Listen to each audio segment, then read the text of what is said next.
Luís Cirilo, o que é uma boa conversa? É uma conversa animada, com troca de pontos de vista, com respeito pela opinião alheia e a que se chega a uma conclusão, se possível.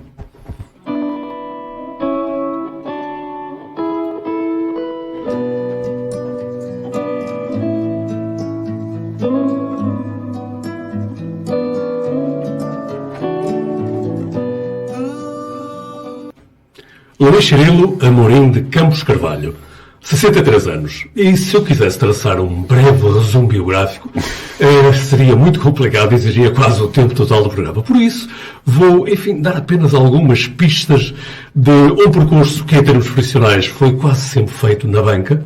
O Luís Cirilo andou durante muitos anos como bancário, mas, por exemplo, entre 2005 e 2006 foi chefe de gabinete do Presidente da Câmara Municipal de Vila Nova de Gaia. De 2006 a 2010, assessor do Conselho de Administração das Empresas Municipais Gaia Urbe e Águas de Gaia, e em 2011, se não me engano, voltou à banca, não por muito tempo, mas voltou à banca. Mas se olharmos para o percurso político do Luís Cirilo, então a lista ainda é muito mais extensa, porque entrou muito cedo para a Juventude Social Democrata, em 1975, já lá vai quase meio século, estará um destes dias a completar-se.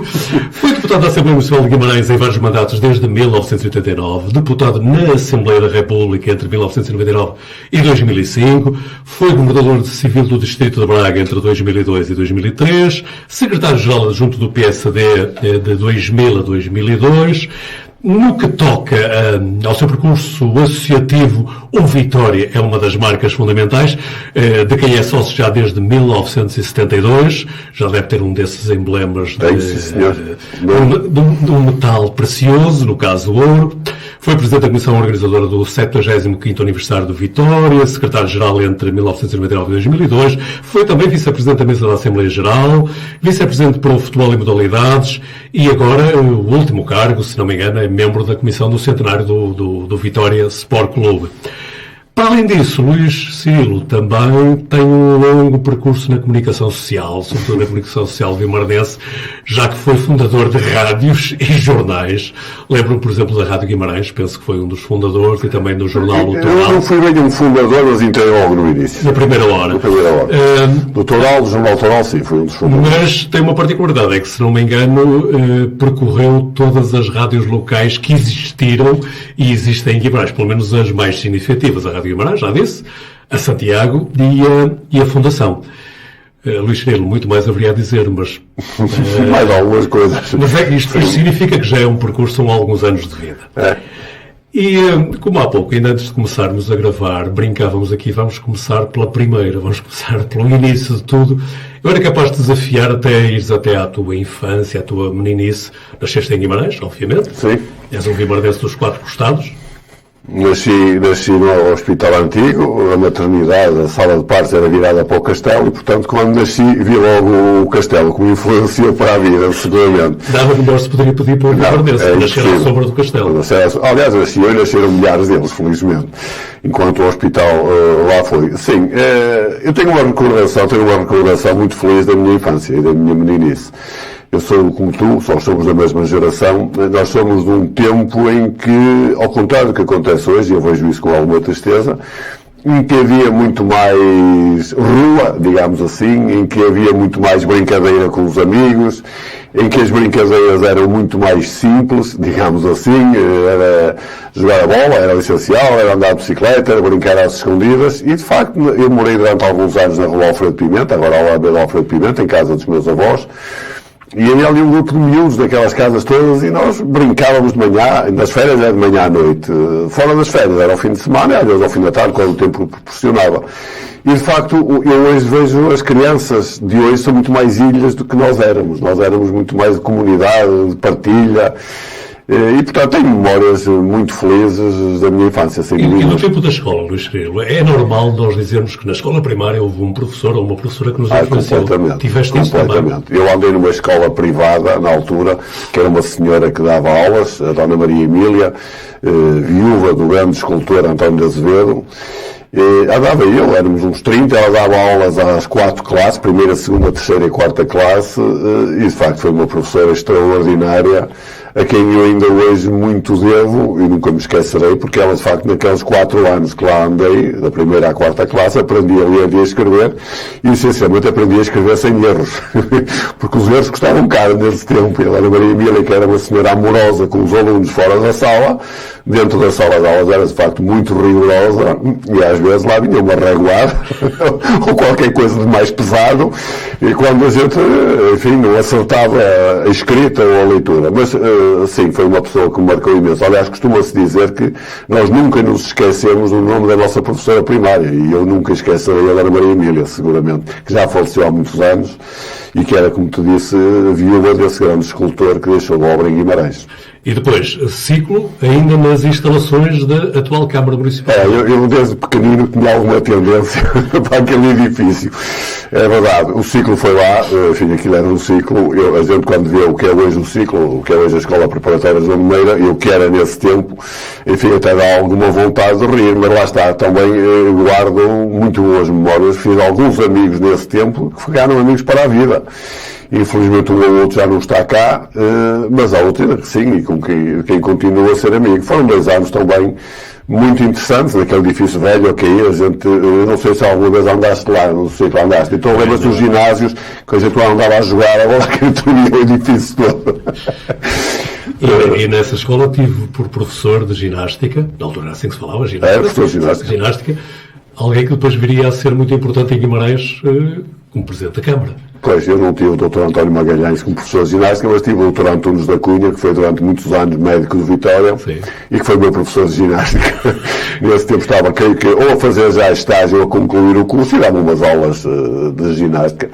Lembro-me bem, era diretor do ciclo, o escultor Seara de Sá, também, que é uma pessoa conhecida, e tive lá professores, de facto, conhecidos, e pessoas que marcaram sucessivas gerações. E depois, vais mais para o lado, vais até ao liceu. Ao antigo liceu. Ao Liceu Nacional de Guimarães. A atual Escola Secundária Francisco. Eu gostava muito mais da designação liceu. Que se mantém ainda. Que se mantém, felizmente, lá na fachada. Sim, como todos nós, uns iam para a Escola Francisco Landa, que na altura era a Escola Comercial e Industrial de Guimarães, e eles iam para o liceu. Eu fui para o liceu. E nesse tempo, Luís, é numa altura relativamente complicada, no pós-revolução, provavelmente Eu fui para lá antes da Revolução. A Revolução deles estava eu no meu 9º ano, que na altura era o 5º ano no liceu. É o ano da Revolução, mas naturalmente aqueles 2 anos anteriores, o 3º e o 4º ano, já eram anos de alguma agitação, já se percebia que havia alguns meninos, colegas, que eram especialmente vigiados, havia às vezes umas revistas às pastas à entrada, porque distribuíam lá nas casas de banho alguns manifestos e tal. Também não te escondo que essa geração, nomeadamente, essa ida para o liceu, nomeadamente esses 3 primeiros anos, digamos assim, eram anos em que a gente já via no horizonte uma coisa que não nos agradava nada, que era a hipótese de irmos para a guerra, não é? Porque nós tínhamos 13, 14 anos, na altura, mas a guerra estava ali no horizonte já. E, portanto, naturalmente, quando se deu o 25 de Abril, foi uma grande alegria, e o Liceu de Guimarães, e depois as outras escolas, foram as primeiras no país que saíram à rua numa manifestação que ficou histórica, de apoio ao 25 de Abril, foi logo no dia 26 de manhã. Uma sexta-feira. Uma sexta-feira, lembras-te bem. E que vieram os alunos do Liceu libertar-os da escola. Exatamente. Ainda estavam presos. E depois os fomos libertar, já não sei quem mais, e quando chegavam ao colégio Nossa Senhora da Conceição, as irmãs que geriam o colégio, aterrorizadas por aquela massa humana fechada tudo por dentro à chave, e não pudemos libertar as meninas que andavam no colégio Nossa Senhora da Conceição. Mas foi uma marcha histórica pelas ruas da cidade. Aliás, veio nas capas dos jornais no dia seguinte, se bem me lembro. Luís, tens uma longa participação cívica na cidade, no Conselho, e desse tempo no Liceu também interviste especificamente na seção de estudantes, imagino, não sei? Não. Tanto quanto me lembro, a minha primeira participação no Liceu foi mesmo quando entrei para a JSD, logo a seguir, uns poucos meses depois do 25 de Abril. Antes disso, não tenho memória de ter estado em nada. Nunca fui escoteiro, ao contrário da vontade da minha mãe, que tinha muita vontade que eu realmente fosse para os escoteiros. E não foste porquê? Nunca tive... Não gostavas de fardas, é isso? Pois, se calhar. Militar. Fui militar durante 17 meses, mas não sei, se calhar pensava com algum egoísmo, não faço ideia, já foi há tanto tempo, que o ir para os escoteiros me ia tirar tempo para outras coisas que eu gostava, para ir ao futebol, para jogar a bola com os amigos e tal. Pronto, havia outras prioridades e de facto não fui para os escoteiros, mas a minha mãe bem vontade tinha que fosse, é verdade. Eu falei há pouco que tu tens muitas intervenções, muita intervenção cívica em múltiplas plataformas. Umas delas que marcam o Luís Cirilo é a participação na imprensa, ou melhor, na comunicação social local.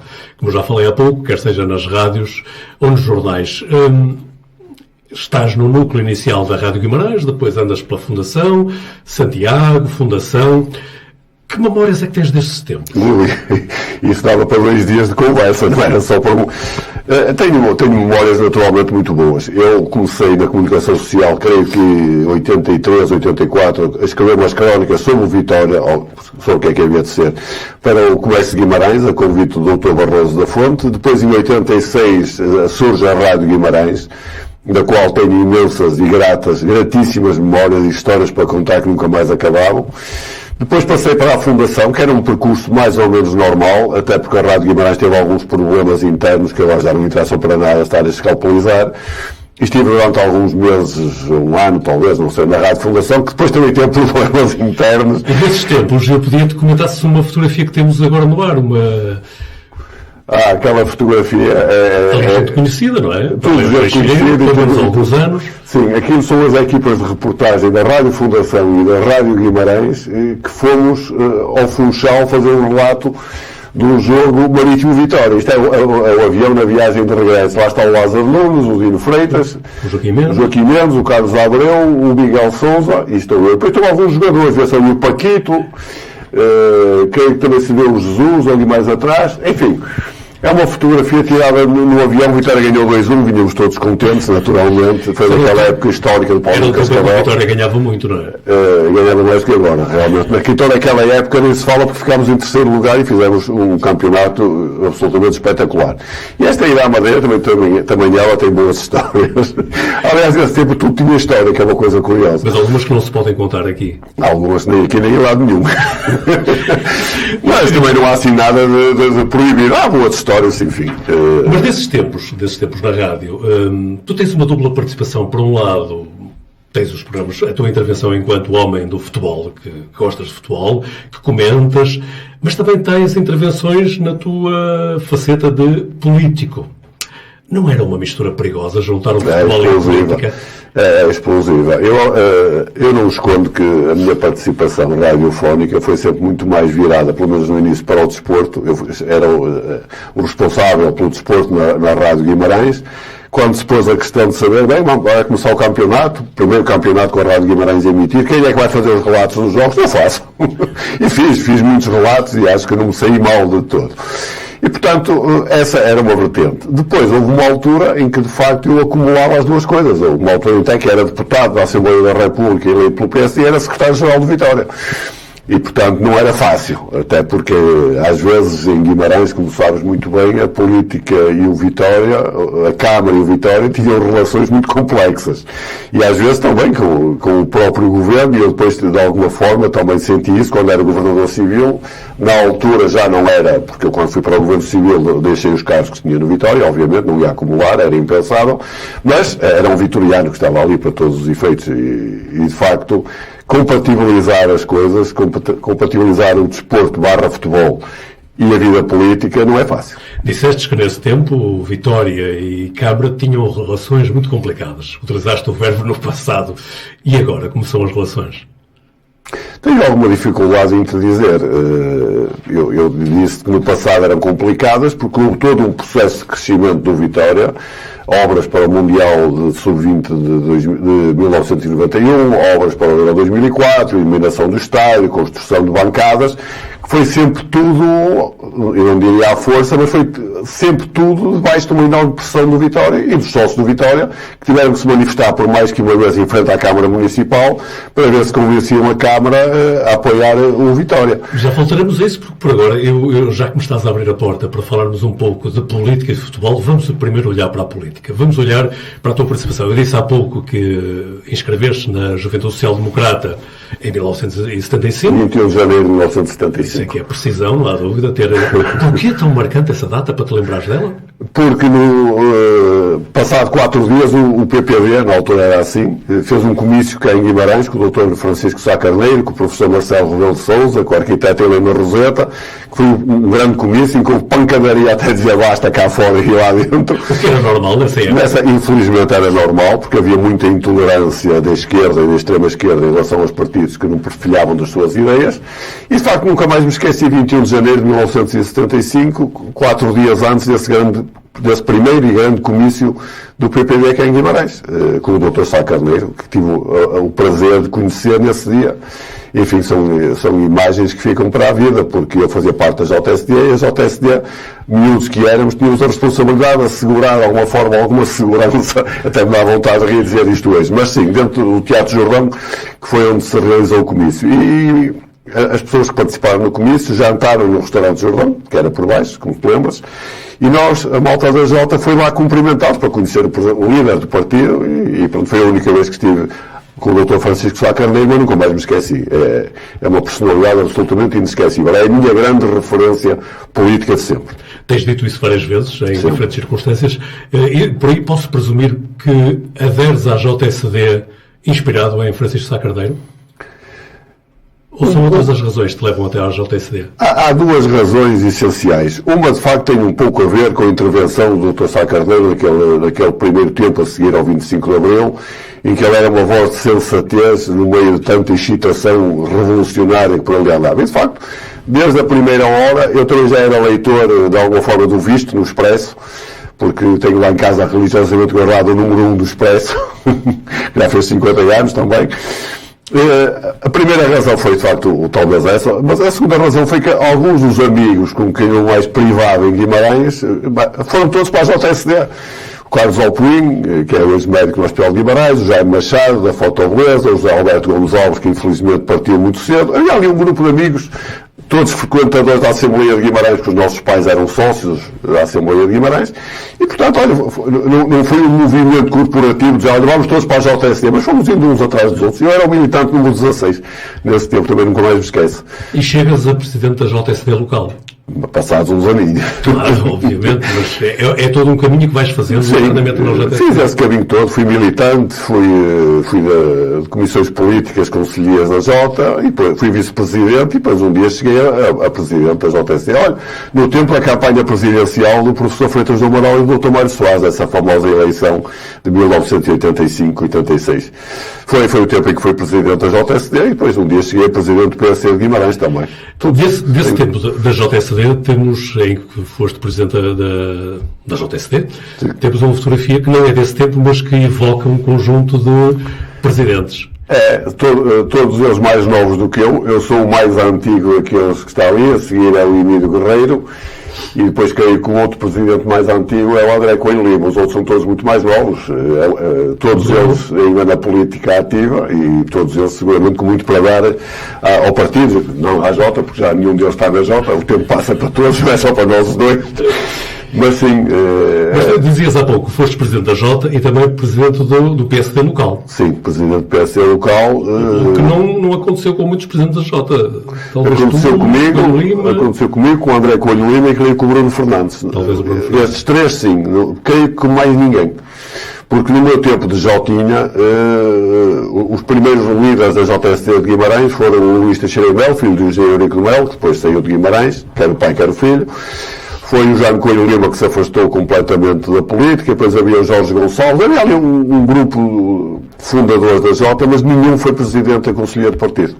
Aliás, eu disse outro dia em conversa, desse tempo da JSD, resto eu. Restava, que agora já não estou no PSD, mas restava eu, porque o outro desse tempo que se manteve na política ativa era o José Alberto Gomes Alves.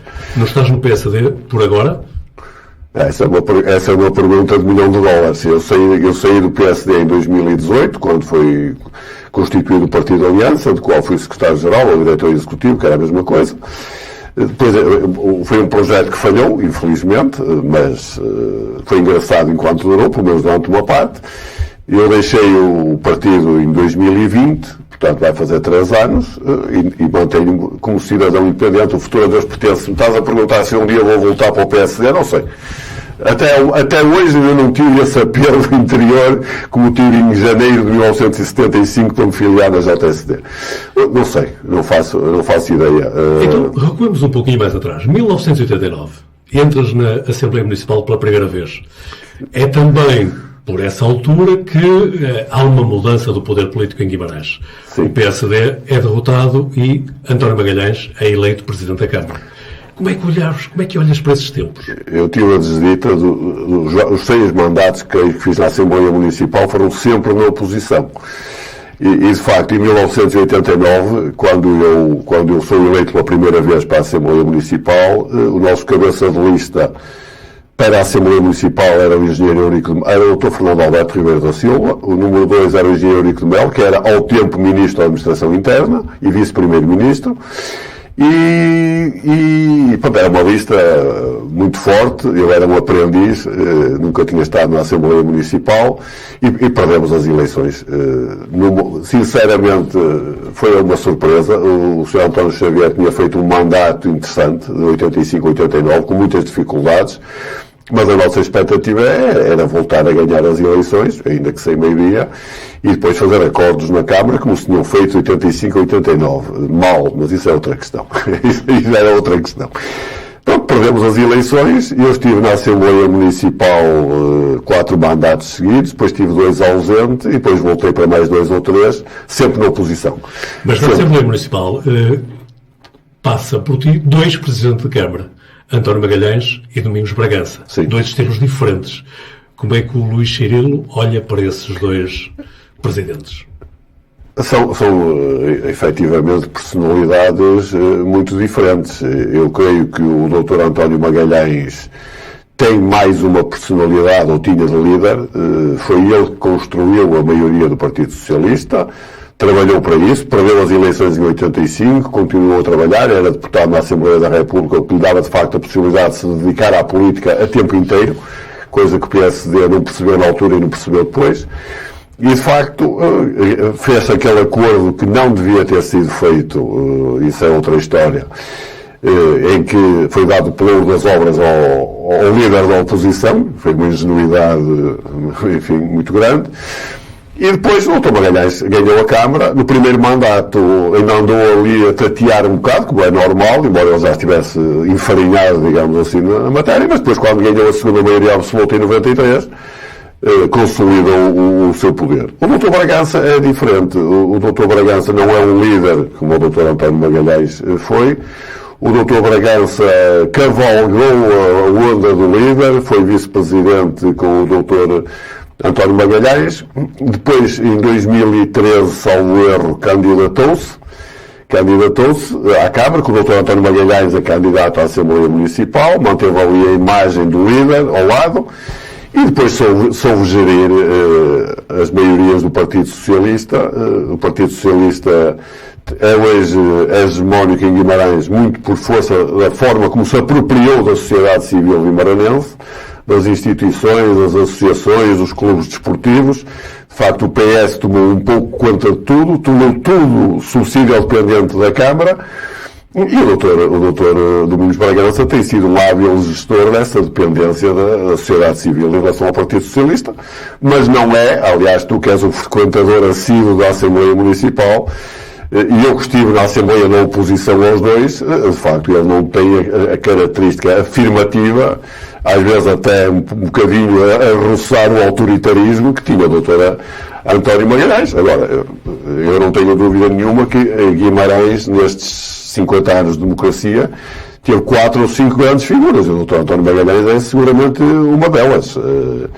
Se me perguntares quem são as outras, olha, na política ele e o Dr. Fernando Alberto Ribeiro da Silva são as 2 grandes figuras da política vimaranense, do pós-25 de Abril. No desporto é o António Pimenta Machado, indiscutivelmente. Na cultura, o Dr. Joaquim Santos Simões, é uma grande figura de quem Guimarães podia ter tirado, entre aspas, mais do que aquilo que realmente tirou, mas é uma pessoa por quem eu conheci já numa fase avançada, conheci a intervenção dele desde sempre, mas pessoalmente conheci-o muito mais tarde e convivi com ele durante algum tempo, ainda era, de facto, uma personalidade notável. E depois há uma quinta figura, que é uma figura um bocadinho esquecida, mas que é talvez a figura mais abrangente do Guimarães democrático, porque esteve na política, esteve no desporto, esteve na cultura, no associativismo, na vida empresarial, na autarquia, esteve em todo lado, que é o Sr. António Xavier, que aos 90 anos de idade ainda é o mais jovem de todos nós e é de facto uma figura a quem Guimarães, em todas estas vertentes, da política, ao desporto, à cultura, ao associativismo, deve imenso, e a quem se calhar Guimarães ainda não fez a homenagem que o Sr. António Xavier merecia. Um homem bom, que faz a unanimidade na sociedade vimarnense. Hoje faz. É evidente que quando estava na política ativa não fez, perdeu eleições, injustamente, do meu ponto de vista, também fruto de erros que o PSD cometeu, já não vale a pena estar a falar nisso, já foi há 40 anos, mas de facto ele hoje, se olharmos, se quisermos ver um vimaranense que seja abrangente na consideração da comunidade, eu acho que é o Sr. António Xavier, mais do que qualquer um dos outros que eu referi. Mas mesmo dizendo que não importa olhar para a política desses anos, do final dos anos 80 e início dos anos 90, eu não posso esquecer que tenho aqui à minha frente um ator muito interventivo nessa época, portanto vou puxar para algumas memórias, Luís Cirilo. Vamos a isso. Vamos, por exemplo, lembrar aquilo que ainda há pouco se falava do perigo da convivência entre política e futebol. Quando olhamos para os anos 80, final dos anos 80 e início dos anos 90, costumamos pensar a política vimaranense em termos dicotómicos entre o PSD e o PS. Mas há uma terceira figura que marca a política desse tempo, inquestionavelmente, Luís Cirilo. Imaginas que estarei a tentar sugerir-te? Não, mas... Claro que sabes, mas estás à espera que eu digo. Refiro-me a António Coimbra Pimenta Machado, presidente do Vitória. Condicionou muito a atividade política, Luís Cirilo. Condicionou muito. Eu sou suspeito que sou amigo dele, trabalhei com ele há vários anos. Aliás, lembro a célebre derrota do António Magalhães, que de facto resultou em muito de uma atividade menos explícita em véspera de eleições. Estás a falar de 85, sim, quando o Vitória foi um participante ativo na campanha eleitoral do Sr. António Xavier. Bom, eu acho que o António Pimenta Machado, que fez muitas coisas boas e algumas más enquanto presidente do Vitória e enquanto vimaranense, há uma coisa que eu sempre achei que ele fez corretamente. Ele usou a política para servir o Vitória. E, portanto, posicionou-se politicamente consoante aquilo que entendia que em cada momento era melhor para o Vitória. E, de facto, em 1985, naquela fase em que o Vitória está a crescer, a expandir-se, a precisar de muita coisa, é evidente que era muitíssimo melhor para o Vitória ter como presidente a Câmara Municipal um grande vitoriano, como é o Sr. António Xavier, que foi atleta do clube, na saudosa secção de hóquei em patins, que foi dirigente, que era um homem que adora o Vitória. Portanto, o António Pimenta Machado, na altura, pensou, e bem, do meu ponto de vista, que o António Xavier seria muitíssimo mais útil para o Vitória, como Presidente de Câmara, do que o António Magalhães, a quem nesse tempo não se conhecia qualquer tipo de simpatia pelo Vitória, que terá aparecido depois, mas que na altura não existia. Mas é, no entanto, com a presidência de António Magalhães, com as presidências de António Magalhães, que o Vitória consegue o seu património ser engrandecido. Por exemplo, a cedência do estádio. Sim, mas tudo a duras penas. Tudo a duras penas. Eu vou dizer aqui uma heresia. Eu às vezes gosto de dizer heresias. Nesses tempos, que já vão há uns anos que vão, eu não tenho a mínima dúvida que se o Presidente da Câmara Municipal de Guimarães se chamasse Mesquita Machado, o Vitória teria sido campeão nacional. Porque tudo que o Vitória conseguiu em Guimarães foi com sacrifício, foi com pressão, como falámos há bocado, foi com polémicas e mais polémicas, até me lembro de um célebre assinatura de um tratado no restaurante Batista a celebrar as pazes entre o Vitória e os partidos políticos. Tudo isso foi à pressão. Enquanto que em Braga, o Presidente Mesquita Machado dava ao Braga tudo que podia e mais um dia porque não pôde, que se saiba. Em Guimarães foi tudo na base da conquista. Nós somos conquistadores, os adeptos de Vitória somos conquistadores, mas teve que se conquistar muita coisa dentro quando era legítimo, era pensar em conquistar fora. E perderam-se muitas energias a conquistar coisas cá dentro, quando essas energias teriam sido melhor canalizadas para conquistar fora. E, portanto, eu acho que se tivéssemos tido, nesses anos de expansão do Vitória, um Presidente de Câmara que fosse um motor do crescimento, ou que ajudasse, pelo menos, de forma convicta ao crescimento do Vitória, talvez as coisas tivessem sido mais simples e talvez o Vitória pudesse ter atingido outros patamares, porque eu recordo, falámos há bocado, que houve uma série de coisas que foram feitas, foi a duras penas, com manifestações dos adeptos à porta da Câmara, com ameaças de demissão dos órgãos sociais do clube, não foi nada fácil, foram anos muito complicados mesmo. Luís Cirilo, mas ainda nesses anos, deixa-me olhar agora para o PSD, tu que fostes um ativo interventor em todas as diferentes fases do PSD. Por esses anos, finais dos anos 80, início dos anos 90, o PSD também está em grande evolução. Há diferentes linhas em confronto. Uma linha que eu diria mais basista, próxima de Lemos Damião, e uma outra linha mais próxima dos barões locais do PSD. E, curiosamente, tu estás do lado de Lemos Damião. Porquê? Bom, estamos a puxar o filme a 1986 ou 1987.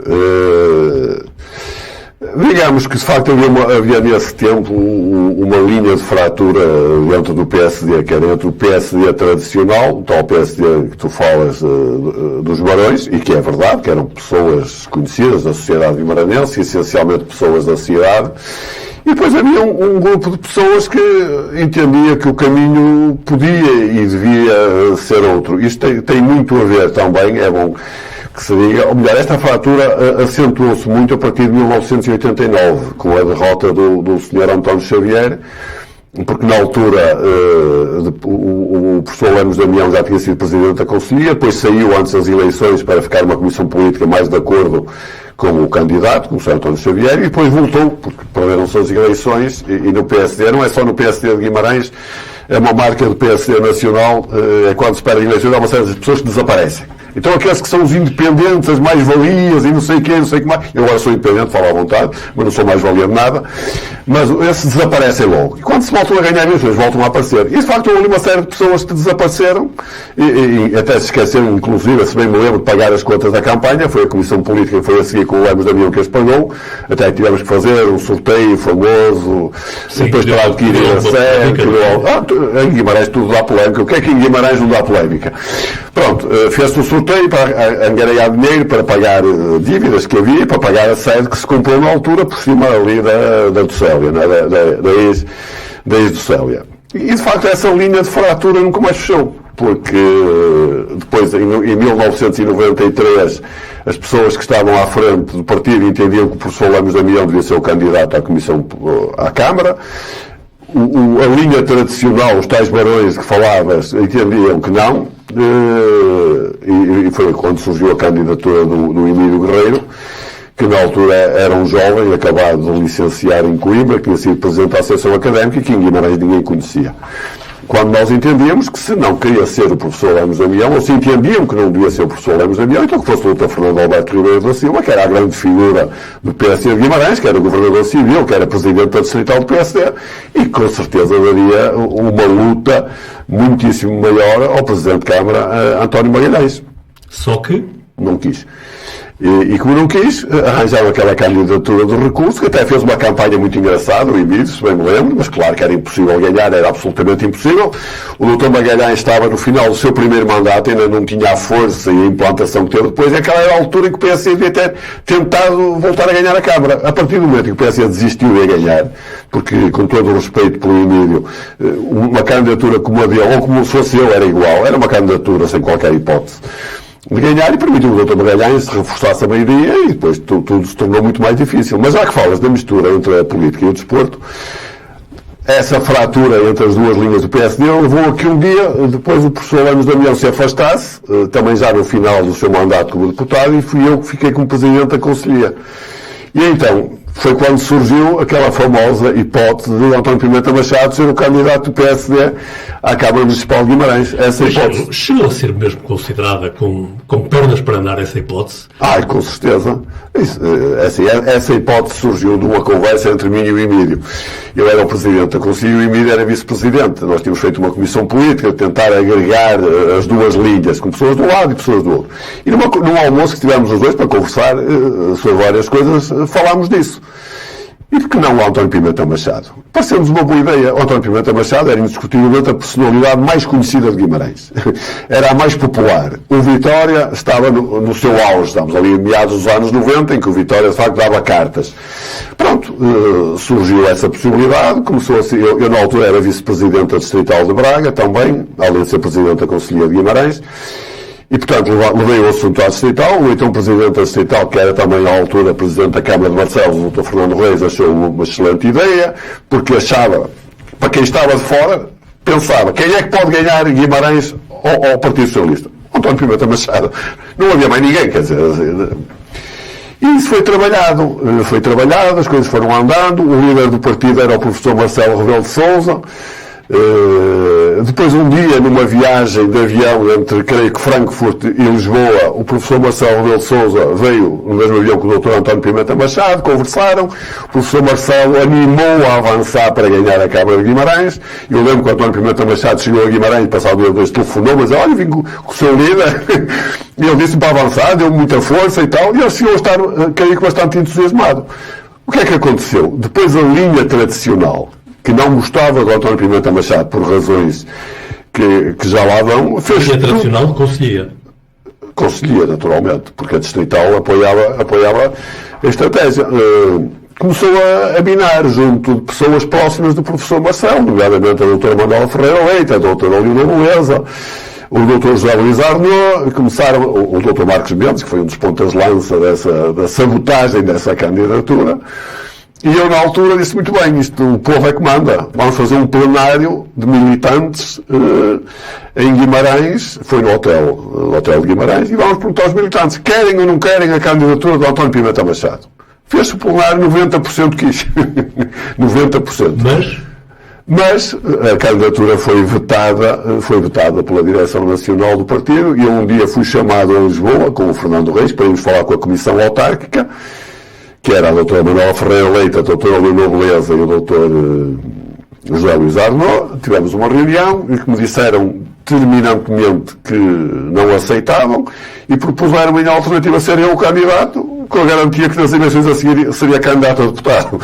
Eu disse, não, o meu compromisso com os militantes de Guimarães é, ou é o candidato que foi aprovado no plenário, ou eu saio. Eu não tenho, Guimarães tem duas caras, mas não é pela razão que se pensa, é por uma razão muito honrosa. Insistiram, mas eu fui intransigente e disse, não, eu tenho um compromisso, se a nossa candidatura aprovada pelos militantes em plenário for chumbada, eu saio. Pronto, foi chumbado. As que deram nessa reunião em Lisboa foram razões institucionais? Foram engraçadíssimas. Era um homem do futebol. Era o futebol, aquela ligação entre o futebol e a política, era preciso ter cuidado. E eu disse, mas o Valentim Loureiro é de que é? Só por curiosidade. Esse já está. Bom, quer dizer, pouco já está, pode ser, pouco está de fora. Pronto, as pessoas, a doutora Ferreira Leite, o doutor Beleza e a doutora Arnaud não conheciam o doutor Pimenta Machado lá nenhum, não sabiam nada da realidade de Guimarães. Aquilo foi Espírito Santo de orelha, como se costuma dizer, foram dizer que ele quer independente. Aliás, nesse plenário, lembro perfeitamente que um dos argumentos usados foi, pois, ele é independente, usado porque ele era contra. Ele é independente, depois a gente não o controla. E eu perguntei, eu, doutor Magalhães, controlamos? Só por curiosidade. Quer dizer, se formos com um candidato que perca, vamos controlar o doutor Magalhães, estão a brincar comigo, de certeza. Porque o doutor Pimenta, o que estava combinado entre mim e ele, essencialmente, ele era o cabeça de lista. E a lista era a Comissão Política que a fazia. Ele aceitava qualquer nome, não punha questão nenhuma. Pronto, claro que ele chegou a uma altura, começou a ver aquela guerra toda, percebeu que nem sequer um partido unido em volta dele iria ter e pôs-se de fora. Não houve interferência nenhuma da parte do Partido Socialista junto de Pimenta Machado? Que eu saiba, não. O Partido Socialista... Depois houve uma aproximação, sim. Mediada até por um dos teus participantes do podcast, pelo Francisco Teixeira.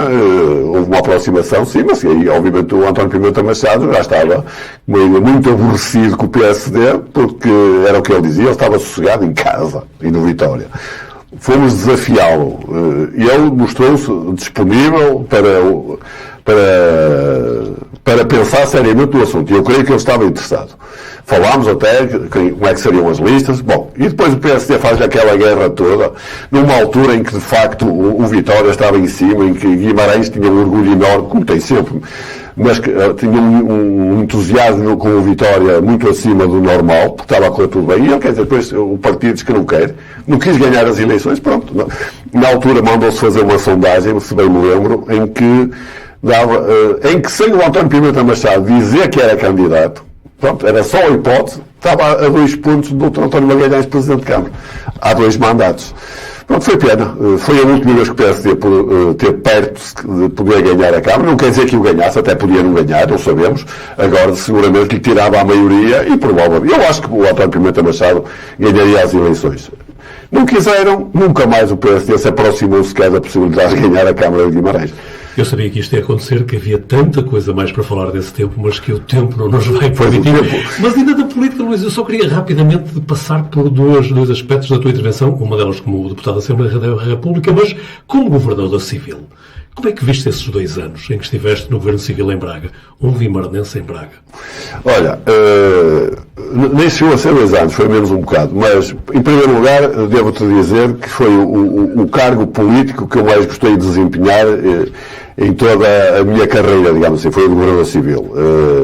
E também devo dizer outra coisa que é verdade. Temos aqui uma imagem de recordar esses tempos, não é? Sim, temos pós-vendo, curiosamente, com o Adão e Silva, que era o Secretário de Estado da Saúde, e o João Cepa, que era o então Presidente de Câmara. Essa foi um protocolo por causa do Centro de Saúde de Fango, creio eu.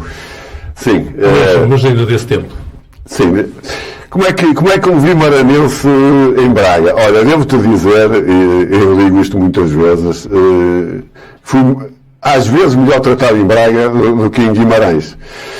Porque, por um lado, eu não levei a camisola de Vitória vestida para Braga, embora fosse sempre por baixo da camisa, mas eu, como governador civil, era governador civil dos concelhos todos do distrito e mantive sempre uma relação muito próxima com os presidentes de Câmara, todos, mais com uns do que com outros, até às vezes mais com um ou outro Partido Socialista. Olha, tive muito bom entendimento do Dr. António Magalhães, por exemplo, foi um dos casos, com o engenheiro Joaquim Barreto, e com outros. E do PSD também com alguns, nem todos.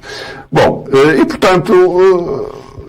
Senti muito bem, acho que fui um governador civil do distrito todo. Quando saí, pelas razões que têm a ver com aquela famosa história do saco azul do Vitória, tive algumas manifestações de solidariedade de presidentes de Câmara dos 2 partidos, quase todos, praticamente todos, enfim. E, portanto, senti-me muito bem. Aliás, é curioso, eu dou sempre este exemplo, que é um exemplo curioso. Não sei se ainda temos tempo. Vamos esticá-lo. Numa determinada altura, já havia o problema dos fogos florestais, o governador civil tinha a coordenação da proteção civil, e decidi, com verbas do governo civil, que existiam, não criámos dívida, oferecer 2 motoquatos aos bombeiros, era para oferecermos a várias corporações de bombeiros. Depois eu, entretanto, saí, e creio que isso não foi feito. Mas no tempo que lá estive, oferecemos uma aos bombeiros voluntários de Braga e uma aos bombeiros voluntários de Guimarães. 2 moto 4. Curiosamente, isto é só para te exemplificar porque é que o vimaranense se sentiu bem em Braga. Os bombeiros voluntários de Guimarães, nesse tempo, eu creio que nem obrigado disseram. Os bombeiros voluntários de Braga tornaram-me sócio de mérito. Há coisas engraçadas, não é? Portanto, senti muito bem. Aliás, como sabes, a minha mãe é de Braga, grande parte da minha família é de Braga e eu tenho muito gosto e muito orgulho da minha família de Braga, da minha juventude e da minha infância. Portanto, passei muito tempo em Braga, em casa do meu avô e dos meus tios. E, portanto, enfim, quando o Vitória joga com o Braga, quero que ganhe em tudo, seja qual for a modalidade. Mas não tenho nada, eu acho que Guimarães e Braga têm tudo a ganhar em entender, e tal como a Vitória e o Braga, nunca contaram comigo para alimentar rivalidades pré-históricas. Luís Cirilo, eu se tivesse de fazer o teu retrato, pintar o teu retrato, certezinha que te punha com uma camisola do Vitória, o Vitória faz parte da tua pele. Faz, com certeza.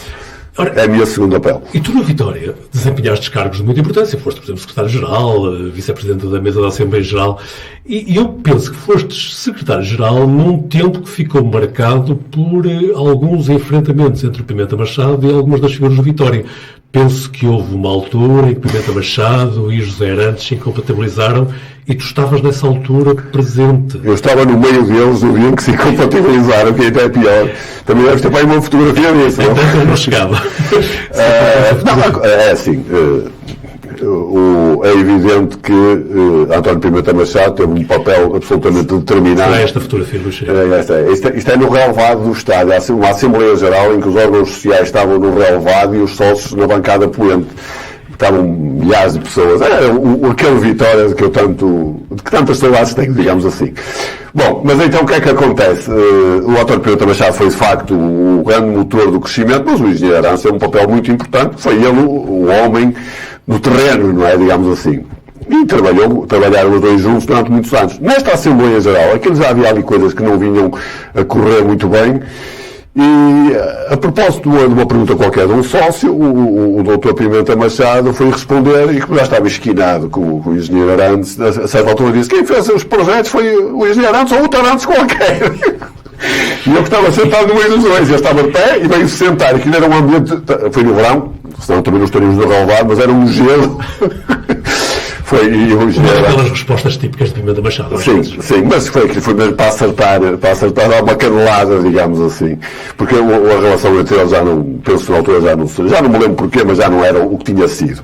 Pronto, e o engenheiro Arantes saiu da direção passados uns dias, se bem me lembro, mas tem um papel muito importante na construção do complexo do Vitória, isso sem dúvida nenhuma. Foi um dirigente marcante nos anos 80 e 90, pronto, saiu daquela maneira, zangaram-se. Aliás, o engenheiro Arantes depois até foi candidato nas eleições seguintes, que foram as últimas em que eu fui também candidato na lista de António Pimenta Machado. Depois fui para o governo civil e não voltei a ser candidato com ele. Mas o engenheiro Arantes candidatou-se contra ele, teve os 25% ou 30% que era normal nas candidaturas da oposição. E pronto, e a relação entre eles, creio que nunca mais se restabeleceu. Mas aquela fotografia, de facto, é exemplificativa desse dia. Isto ainda foi antes. Ainda estavam os dois a rir. Passado um bocado é que foi um recibo. Aliás, aquele que está ali logo assim é o André Coelho Lima, que está ao lado, que era, na altura, se bem me lembro, o diretor do Departamento de Juventude do Vitória. Luís Cirilo, e tantas mais histórias eu queria confirmar contigo relativamente ao Vitória, e sobretudo algumas até queria olhar para o futuro, mas não resisto. Estás na Comissão do Centenário, enfim, é uma comissão, digamos, é um cargo honorífico, mas e quando é que o Luís Cirilo vai estar outra vez ativamente no Vitória? Para além do seu lugar na bancada. Sim, eu estou ativamente, pelo menos 15 em 15 dias, o meu lugar na bancada nasceu de Tribuna Neno, que é o meu lugar, já desde 2004. Sim, neste momento estou na Comissão do Centenário, fui até coordenador da Comissão durante o tempo da presidência do Miguel Pinto de Lisboa, depois naturalmente com a entrada da nova direção essas funções cessaram, mas eu mantive-me na Comissão, naturalmente. A Comissão levará os seus trabalhos até setembro deste ano, para comemorar, e penso que tem feito uma comemoração condigna do aniversário do Vitória. E perguntas-me quando é que eu voltarei ao ativo, sem ser com o meu cascola a cantar o hino quando o Vitória entra em campo e a soltar o árbitro quando rouba o Vitória e tal. Não sei. Isso são coisas que não se programam, sabes? Estás como na política, não dizes nunca? Não digo nunca. Ao Vitória nunca direi nunca. Não sei como faça um convite que não seja aceitável. Eu tive duas oportunidades muito sérias, digo eu, de poder ter sido mais qualquer coisa do que já fui no Vitória, e já fui, como tu dizes, na mesa da Assembleia Geral, fui diretor, fui secretário-geral, fui vice-presidente, portanto, mais qualquer coisa, estás a ver o que é. Uma foi em 2012, quando tinha uma lista preparada para avançar para as eleições, e depois fiz uma fusão da lista com a lista do engenheiro Júlio Mendes, na perspectiva de que seria o melhor para o Vitória, essa união de esforços, e depois tive uma outra oportunidade, que foi em 2019, quando o engenheiro Júlio Mendes se demitiu, ao fim de um ano e pouco de mandato, e houve aquelas eleições em que foram disputadas pelo Miguel Pinto de Lisboa, pelo António Miguel Cardoso e pelo Daniel Rodrigues, foram ganhas pelo Miguel Pinto de Lisboa. Nessa altura tive, de facto, algumas pessoas que falaram comigo, eu próprio tinha muita vontade de avançar, só que estava em Lisboa, eu vivia em Lisboa nesse tempo, estava com o projeto do Partido Aliança às costas, e não me pareceu, embora o Dr. Santana Lopes, o arranjo seja feito, me tenha posto à vontade nessa matéria, porque ele próprio me disse, olha, eu já uma vez deixei o PSD para ir para o Sporting. Portanto, você veja lá se realmente... Mas eu entendi que as responsabilidades que tinha no partido nessa altura, estávamos no início, não eram compatíveis com uma candidatura e com deixar o partido e vir para a Vitória. Mas tenho a ideia que em 2019 podia de facto ter sido... A história podia ter sido diferente. Se vai haver história ou não, não sei. É um pouco como regressar ou não ao PSD, tudo depende. No Vitória estarei sempre, na minha bancada, nas bancadas dos estados onde o Vitória joga, quando posso ir e vou. Estarei sempre disponível para o Vitória. Ao Vitória nunca direi não, nunca direi não. Agora, a não ser que me façam propostas que não sejam aceitáveis. Veremos. Eu, para já, obviamente, como vitoriano, não estou animado com o atual estado do Vitória. O Vitória está numa crise, estava para um programa inteiro, ou mais do que isso, que já vem de alguns anos a esta parte. Eu espero que as coisas melhorem. Espero que a atual direção consiga, de facto, levar o Vitória ao rumo certo. Se não conseguir, veremos. O futuro a Deus pertence. Luís Cirilo, tantas coisas havia para falar ainda, mas era capaz de fazer um desafio final. O que é que nós devíamos ter falado e não falámos? O que é que eu te devia ter convidado a pronunciar-te Eu acho que nesta conversa, do tempo conversado, acho que falaste do essencial. Não falámos do serviço militar, do serviço à pátria, 17 meses, que lá por lá andei também. Mas falámos do essencial da minha vida. Podíamos ter falado, talvez, se calhar, um bocadinho mais do que foi a experiência das rádios locais, de que ambos temos gratas memórias desses tempos de andar com a mala às costas. Foram tempos, de facto, extraordinários, mas acho que, de uma forma geral, acho que falámos de tudo. O que não quer dizer que não pudéssemos ter falado de muito mais acerca de tudo o que falámos. E assim sendo, um último desafio, este é mesmo o final. Imagina que trocamos de lugares. Com quem era a pessoa que gostavas de conversar? Com quem era a pessoa que eu gostava de entrevistar? Conversar, sim, isto não é nem sequer é uma entrevista, é mais uma conversa de amigos. Olha, se calhar gostava de conversar com uma pessoa que já cá não está, que é uma pessoa com quem conversei muitas vezes e com quem fiquei com a sensação de que gostaria de ter conversado muitas vezes mais, que era o Dr. Santos Simões, que de facto foi uma pessoa que eu conheci tarde, lamentavelmente tarde, mas com quem gostei imenso de conhecer e com quem tive conversas e histórias muito interessantes e que deixou em mim e naturalmente em Guimarães uma saudade enorme. Olha, podia ter contado uma história engraçada com o Dr. Santos Simões, que se passou comigo e com ele, e que também tem a ver com a minha atividade política. Ainda dá tempo? 20 segundos. Era eu secretário-geral adjunto, tem uma mesmo para acabar, não é? Era eu secretário-geral adjunto do PSD em 2001 e um dia estava em Lisboa com o Dr. Durão Barroso, que era o presidente do partido, e ele vinha a Guimarães esse fim de semana seguinte para um jantar do PSD de Guimarães, como era tradicional. E ele disse-me: olha, Luís, eu sei que lá na Sociedade Batista há uma exposição de moedas muito antigas, muito interessante. Eu gosto muito desse tipo de coleção. Será que posso ir ver? Bem, vamos ver no sábado ao fim da tarde. Eu disse: bom, eu vou falar lá na Sociedade Batista, depois já lhe digo. Vim para cima, na sexta-feira, fui à Sociedade Batista, aliás, fui ao Dr. Santos Simões, disse-lhe que precisava de falar com ele. E o Dr. Santos Simões disse: olha, apareça cá na sexta-feira à tarde, que eu estou por aí. Ele estava lá quase sempre de tarde. Fui lá falar com ele e disse: olha, eu sou também cá pedir um favor. É assim, o Dr. Durão Barroso, que é o líder do meu partido, e ele começou-se a rir, fartinho de saber, vem cá a Guimarães amanhã. Venha um jantar, eu fiquei de ir buscar ao aeroporto por volta das 5 ou 5:30, e ele, chegado a Guimarães, gostava de ver aqui uma exposição, esta exposição que está aqui patente, mas amanhã é sábado à tarde. Dizia: pois, nós estamos fechados ao sábado. Mas, pronto, o Dr. Durão Barroso é o líder da oposição e eu hei de arranjar aqui alguém que venha a abrir a porta para lhe mostrar a exposição. Pronto, fui buscar o Dr. Durão Barroso no sábado ao aeroporto e disse: olha, sim senhor, vamos ver a exposição. O Dr. Santos Simões ficou de arranjar alguém para mostrar a exposição. Ótimo, obrigado e tal. Chegámos a Guimarães, estacionámos, chegámos à Sociedade Batista Sarmento, a porta estava encostada, eu estava um bocadinho curioso de saber quem é que seria a pessoa, que era o Dr. Durão Barroso, era um líder do PSD, candidato a primeiro-ministro, que seria passado 6 meses, e portanto, enfim, gostaria que tivesse lá alguém para lhe mostrar a exposição, que soubesse o que ia mostrar. Entramos, quem é que está? O Dr. Santos Simões, naturalmente. E andaram ali os dois durante mais de uma hora a ver a exposição, a falar de moedas, a falar de política, a falar de moedas. E de facto foi um momento muito agradável a três, digamos assim, porque só estávamos os três mesmo. E lá está, foi um favor que eu fiquei a dever ao Dr. Santos Simões e que demonstrou também, de facto, a sua grandeza e a sua generosidade. Era um homem com quem eu gostava de ainda hoje poder ter uma conversa deste género. Luís Cirilo Amorim de Campos Carvalho. Luís Cirilo, muito obrigado pela tua disponibilidade em conversar. As conversas são mesmo assim, acontecem quando têm de acontecer e quando alguém está disponível para aceitar este desafio de seguir deixando a conversa fluir naturalmente. As conversas são um programa do Jornal de Guimarães, podem ser vistos nas diferentes plataformas do Jornal de Guimarães. Nós voltamos daqui a um mês, sensivelmente.